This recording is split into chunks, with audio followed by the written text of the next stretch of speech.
அஸ்ஸலாமு அலைக்கும். Hi friends, எல்லோரும் ஓட்டு போட்டு வந்திருப்பீங்கன்னு நினைக்கிறேன் ஃப்ரெண்ட்ஸ். இனிமேல் தான் நானும் என் தங்கச்சியும் போனோம்.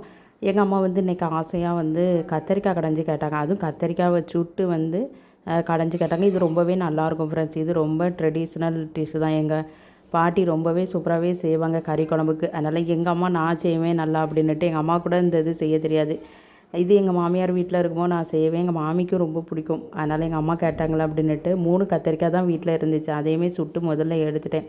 இதுக்கு வந்து சின்ன வெங்காயம் வந்து நிறையா உரிச்சு போட்டால் நல்லாயிருக்கும். கத்திரிக்காய் கொஞ்சம் குவான்டிட்டி கூட மட்டும் இருந்தாலும் நல்லாயிருக்கும். இன்றைக்கி என்கிட்ட 3 கத்திரிக்காய் தான் இருந்துச்சு. சரி அம்மாவுக்கு சுட்டு பிசைஞ்சு கொடுத்துடலாமா அப்படின்னுட்டு கத்திரிக்காய் மிளவத்தெல்லாம் சுட்டு போடணும் ஃப்ரெண்ட்ஸ். இது நம்ம கத்திரிக்காய் சுட்டு போடுறதால நல்லாவே வெந்திருக்கும். கத்திரிக்காய் நல்லா வெந்திருக்கான்னு பார்த்துட்டு தான் இதை ரெடி பண்ணணும். ஆறின பிறகு அந்த தோல் வந்து தன்னாலே வந்து பிரிஞ்சு வந்துடும்.